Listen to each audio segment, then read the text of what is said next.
Hello everyone. तो ये electric chapter का पार्ट नंबर 2 है जिसमें हम heating effect of electric current के बारे में पढ़ेंगे।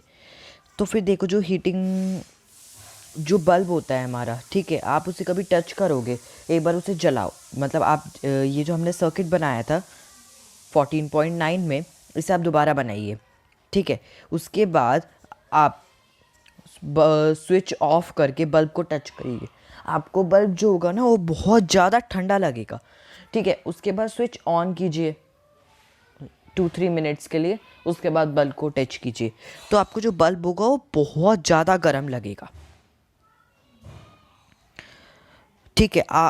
ऐसा क्यों होगा? बहुत ज़्यादा नहीं गर्म लगेगा, मतलब गर्म लगेगा। अब आप make a circuit shown in 14.10, ठीक है। जो हमें 14.10 में हमने सर्किट बनाना है, उसमें हमें 10 centimetre long piece of nichrome लेनी है, वायर, निक्रोम वायर होती है between and tie between the nails, और नेल्स के बिटवीन में ये टाई कर देनी है। You can get nichrome wire, nichrome wire आपको रिपेयर शॉप से मिल जाएगी। अब आप वायर को टच कीजिए, touch the wire. Now switch on the current in the circuit by moving the switch in on position. After a the wire gets hotted with a few seconds. Touch the wire, do not hold it for a long time. Switch off the current, touch the wire again after a few minutes. तो आपको ये कहा गया है कि इसमें पहले wire को बांधिए, एक स्पेशल टाइप की वायर का नाम दे रखा है इसमें निक्रोम वायर, इसको आप टाई कीजिए, उसके बाद स्विच को ऑन कीजिए, फिर वायर को टच कीजिए, स्विच को ऑन कीजिए फिर वायर को टच कीजिए। ध्यान से आप वायर को ज़्यादा टाइम के लिए टच मत करना, बिकॉज वरना आपका हाथ जो होगा वो बर्न हो जाएगा। अब आप आपको जो वायर होगी वो बहुत ज़्यादा गर्म लगेगी, तो आप थोड़ी देर फिर स्विच ऑफ कर देना, फिर टच करना, फिर आपको वायर ठंडी लगेगी। तो ये जो होता है ये हमारा heating effect of electric current होता है। This is known as heating effect. The wire gets hot when an electric current passes through it. जब भी कोई वायर होती है उससे जब इलेक्ट्रिक करंट पास थ्रू होता है, तब जो वायर होती है बहुत ज़्यादा, जैसे ये वायर है, इससे जब इलेक्ट्रिक करंट पास थ्रू होगा तो ये वायर जो होगी बहुत ज़्यादा गर्म हो जाएगी। This is known as the heating effect of electric current, ठीक है। अब इलेक्ट्रिक अप्लायंसेस में हीटिंग इफेक्ट बहुत ही कॉमनली यूज होता है। You might have seen an electric room heater. जो इलेक्ट्रिक रूम हीटर होता है वो गर्मी किससे प्रोवाइड करता है? हम जब प्लग ऑन करते हैं तब वो गर्मी कैसे देता है? क्योंकि जब उसकी रॉड्स होती हैं उनमें वायर होती हैं बहुत सारी, तो फिर जब हम वो हीट होती है, जब हम प्लग ऑन करते हैं तो heating effect of electric current की वजह से हीट हो रही है, और फिर वो हीट जो होती है प्रोड्यूस करता है। इलेक्ट्रिक हीटर जो हो गए कुकिंग के लिए, ठीक है, इन सब में एक कॉइल ऑफ वायर होती है जिसे हम एलिमेंट कहते हैं, कॉइल ऑफ वायर मतलब लपेटी हुई wire, like this, coil of wire. You may have noticed that when these appliances are switched on after connecting to the electric supply, the elements become red hot and give out heat. तो ये जो appliances होते हैं जब हम इन्हें electric current में लगाते हैं उसके बाद ये गर्म होने लग जाते हैं और रेड हो जाते हैं। The amount of heat produced in a wire depend on its material length and thickness. तो जो वायर है वो जितनी हीट प्रोड्यूस कर रही है वो किस पे डिपेंड करता है? वायर की, ये बहुत ही इंपॉर्टेंट क्वेश्चन है, मटेरियल पे डिपेंड करता है, लेंथ पे डिपेंड करता है, एंड थिकनेस पे डिपेंड करता है।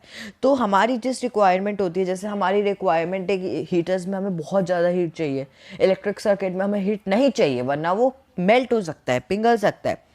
अभी हम प्रोसेस भी मतलब देखेंगे कि मेल्ट हो भी सकता है या नहीं हो सकता। द डिफरेंट वायर्स आर, ठीक है। तो हमारी रिक्वायरमेंट के अकॉर्डिंग हम अलग अलग वायर यूज़ करते हैं जो अलग अलग मटेरियल में होती हैं, अलग अलग लेंथ होती है और अलग अलग थिकनेस होती है। The wire making for electric circuit do not normally become hot. तो जो वायर हम इलेक्ट्रिक सर्किट के लिए अप्लाई करते मतलब यूज़ करते हैं वो बहुत जल्दी गर्म नहीं होती। On the other hand the element of some electric appliances become so hot they are easily visible. और कुछ अप्लायंसेस के मतलब जो वायर होती है वो इतनी ज़्यादा गर्म हो जाती है कि हम उन्हें देख सकते हैं, जैसे इलेक्ट्रिक हीटर की देख पा रहे हैं, वो रेड हो जा रहा है। Okay, the filament of N electric bulb get heated. देखो अब जो बल्ब होता है, बल्ब का डायग्राम ऐसे ही तो बनता है। ये बल्ब होता है, ये ग्लो कब कर रहा है, क्यों कर रहा है ग्लो? क्योंकि जब हमारी हीट इस पे पड़ रही है, सॉरी मतलब जब वायर से हीट प्रोड्यूस हो रही है, तब ये इतनी ज़्यादा हीट प्रोड्यूस हो रही है कि ये ग्लो करना स्टार्ट कर दे रहा है।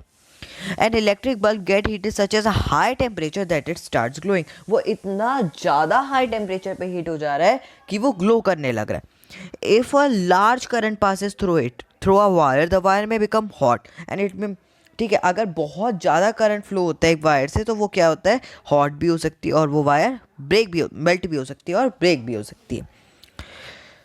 ठीक है, अब हम देखते हैं कैसे होती है। ये 14.3 दे रखा है इधर, लेकिन ये आई थिंक सो 14.3 एक्टिविटी नहीं है।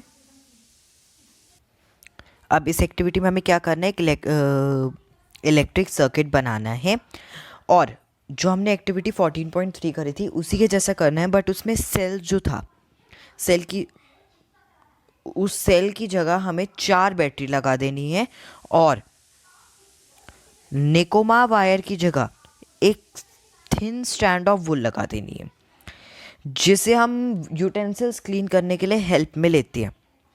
और जब आप ये एक्टिविटी करो, अपने रूम का जो फ़ैन होता है वो बंद कर देना।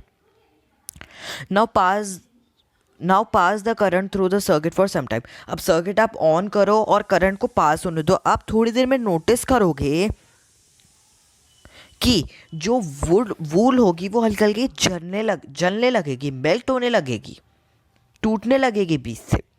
Wire made from some special material melt quickly and break when large electric current are passes through them. These wires are used for making electric fuses. तो इस तरह की जो वायर्स होती हैं वो स्पेशल मटेरियल से बनाई जाती हैं और ये बहुत ज़्यादा जल्दी ब्रेक हो जाती हैं। इन वायर्स को इलेक्ट्रिक फ्यूजेस के लिए इस्तेमाल में लिया जाता है। इलेक्ट्रिक फ्यूज़ जो होते हैं आप ऐसे देखते हैं, बट पहले ऐसे दिखते हैं, बट अब इलेक्ट्रिक फ्यूजेस बहुत कम यूज़ होते हैं, बिकॉज इलेक्ट्रिक फ्यूज़ में ना वायर जो होती है, हम पढ़ेंगे आगे, वो मेल्ट हो जाती है, तो वायर ही रिप्लेस करनी पड़ती है। अगर इलेक्ट्रिक करंट जो होता है उसका फ्लो हाई होता है। इलेक्ट्रिक करंट हमने पढ़ ही लिया है, the flow of electrons is known as a electric current. मैं जो इस चैप्टर के पूरे नोट्स हैं, हीटिंग इफेक्ट, मैग्नेटिक इफेक्ट, उसके नोट्स का लिंक डिस्क्रिप्शन में प्रोवाइड कर दूंगा। ओके, देखो अब इलेक्ट्रिक फ्यूज क्या होता है। कभी कभी ना फ्लो जो होता है इलेक्ट्रिक करंट का वो बहुत ज़्यादा हाई होता है, जैसे हमारा, तो फिर अगर हम फ्यूज़ नहीं लगाएंगे तो इतना फ्लो हाई रहेगा तो फिर जल भी मतलब किसी को शॉक लग सकता है अगर वो कोई टच करे उसे, तो इसलिए फ्यूज़ लगाया जाता है। फ्यूज़ क्या होते हैं, इसकी जो वायर होती है, जब इलेक्ट्रिक करंट का फ्यूज़ मतलब सॉरी व्हेन देयर इज़ इसके अंदर ना एक लिमिट होती है इलेक्ट्रिक करंट की। जब लिमिट वो क्रॉस हो रही होती है तब ये इसकी जो वायर होती है वो टूट जाती है, मेल्ट हो जाती है, और उस जगह की जो बिजली होती है वो बंद हो जाती है, जैसे किसी को इलेक्ट्रिक शॉक ना लगे। अब मोस्टली घरों में ये नहीं होते, अब वो होती है एमसी टाइप की। ओके, जब फ्लो ज़्यादा होता है तो वो नीचे गिर जाती हैं, तो हम उसे दोबारा उठा सकते हैं। Which can be safely flow, there are a maximum limit on electric current which can safely flow through our circuit.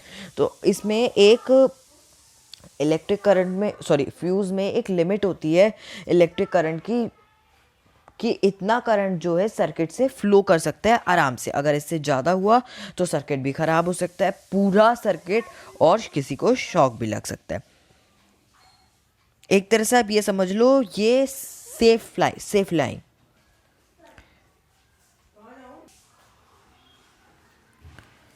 The wire में become over heated and many cost fire. और जो वायर है अगर वो ज़्यादा हीट हो गई तो उससे क्या लग सकती है, आग भी लग सकती है।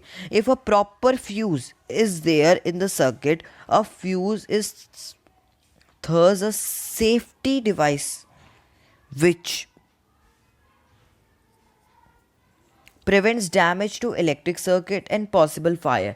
तो जो फ्यूज़ होते हैं वो पॉसिबल मतलब जो फायर लग सकती है और इलेक्ट्रिक सर्किट से हम लोगों को बचाते हैं। Fuse are of different kinds, ठीक है। फ्यूज़ जो होते हैं वो अलग अलग तरह के होते हैं, अलग अलग पर्पसेस के लिए होते हैं। बट जो मेनली फ्यूज़ होता है वो लगा होता है मेन स्विच में। shows fuse used in our homes, fuses shows in figure 14.15। मैंने दिखाए थे ना, देखो फ्यूज शो कर रखे हैं इस फिगर में।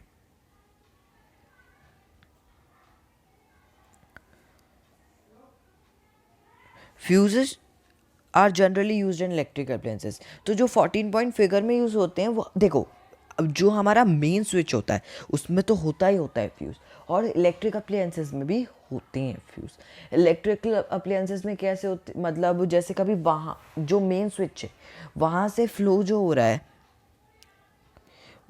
मतलब जो फ्यूज़ है वो किसी मतलब कोई वायर वगैरह हो सकता है इलेक्ट्रिशियन से अच्छे से अटैच ना हो पाए हो, या फिर वहाँ पर इलेक्ट्रिक फ्लो सही है, यहाँ पर बहुत ज़्यादा तेज़ हो रहा है इलेक्ट्रिक फ्लो। तो जो स्विच फ्यूज़ होते हैं इलेक्ट्रिक अप्लायंसेस में वो हेल्प करते हैं। We observe the heating effect of electric current and learn how to use it in our advantage. Does the electric current also have effect also? Sorry, does the electric current have other effect also? तो अब हमने heating effect के बारे में सीख लिया, तो क्या अब इलेक्ट्रिक करंट के और भी इफेक्ट्स होते हैं? यस, मैंने आपको चैप्टर के स्टार्टिंग में बता दिया था। अब हमारा लास्ट एंड फाइनल इफेक्ट बचा है मैग्नेटिक इफेक्ट, जिसे हम पार्ट 3 में करेंगे।